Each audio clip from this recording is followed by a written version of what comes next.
Hi అండి. Hello అందరికీ కార్తీక పౌర్ణమి శుభాకాంక్షలండి. అందరూ కార్తీక పౌర్ణమి పూజలు చేసుకున్నారా? నేనైతే ఇలా చేసుకున్నానండి. ఉదయాన్నే బ్రాహ్మీ ముహూర్తంలో ఇలా కాలువ దగ్గర పూజ అయితే చేసుకుని ఇలా దీపాలైతే విడిచిపెట్టానండి కాలువలో. కాలువ దగ్గరగా ఉంది కదా అని ప్రతిరోజు ఇలా దీపాలైతే విడిచిపెడతానండి. అలాగే కాలువ దగ్గర పూజ అయిన తర్వాత ఇలా తులసి కోట ముందు కూడా పూజ అయితే చేసుకున్నానండి. ఆకాశంలో నక్షత్రాలు ఉండగానే పూజ అయితే చేసుకోవాలి కదండి. ఇలా పూజ అయితే చేసుకున్న తర్వాత ఇలా ఇంట్లో కూడా దీపారాధన అయితే చేసుకున్నానండి. ఉదయాన్నే ఇంక ఇలా దీపారాధన చేసుకుని స్వామివారికి కార్తీక పౌర్ణమి అంటేనే అమ్మవారికి లక్ష్మీ అమ్మవారిని కూడా పూజిస్తారు కదండి. ఆవు పాలు తెచ్చుకుని ఇలా ముందు రోజే పెరుగు తోడు పెట్టుకున్నానండి ఆవు పాలతో.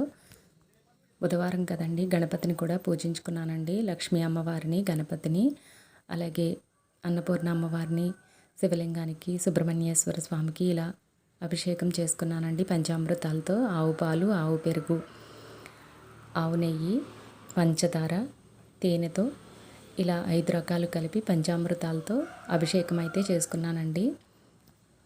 ఇలా మా ఇంట్లో ఉండే చిన్న విగ్రహాలకి అభిషేకం అయితే చేసుకున్నానండి. ఇలా ఆవు పాలు దొరికితే కార్తీక పౌర్ణమి రోజు అభిషేకం చేసుకోవడం చాలా మంచిదండి. లక్ష్మీ నిలయమై ఉంటుంది. ఇలా ఆవు పాలతో అభిషేకం అమ్మవారికి, స్వామివారికి చేసుకుంటే చాలా మంచిదండి. ఇలా అభిషేకం చేసుకున్న తర్వాత ధూపం, దీపం చూపించుకున్నాను. ఇలా ధూపం, దీపం సమర్పించుకున్న తర్వాత శుభ్రం చేసుకుని ఆ విగ్రహాలని శుభ్రం చేసుకుని పెట్టుకుని మళ్ళీ ధూపం, దీపం చూపించుకుని నైవేద్యాలు చూపించుకుని హారతి ఇచ్చానండి. అలాగే సాయంత్రం పూజకి ఇలా సిద్ధం చేసుకున్నాను తులసమ్మ దగ్గర. కార్తీక పౌర్ణమి అంటేనే తులసమ్మ దగ్గర పూజ చేస్తారు కదండి. నక్షత్ర దీపాలు పెడతారు కదండి. నక్షత్రం ముగ్గు అయితే వేసుకున్నాను. అలాగే ఇంటి ముందు కూడా ముగ్గులన్నీ వేసుకుని గోమయంతో అలికి ఇలా అన్నీ శుభ్రం చేసుకున్న తర్వాత పిండి దీపాలు అయితే రెడీ చేసుకున్నానండి. పిండి దీపాలు అన్నీ ఒకే సైజులో రావాలి అంటే ఇలా పిండిని ప్రమిదలో పెట్టి ఇలా చేస్తే చక్కగా అన్నీ ఒకే సైజులో వస్తాయండి. ఇలా అన్ని పిండి దీపాలు సిద్ధం చేసుకుని దీపారాధన అయితే చేసుకున్నానండి. తులసమ్మ దగ్గర నేను నిత్యం చేసుకునే పూజ అంతా చేసుకున్న తర్వాత ఇలా దీపారాధన అయితే పిండి దీపాలు వెలిగించుకున్నానండి. నక్షత్ర దీపారాధన చేసుకోవడం చాలా మంచిదండి. నక్షత్ర దోషాలు ఏమున్నా తొలగిపోతాయంట.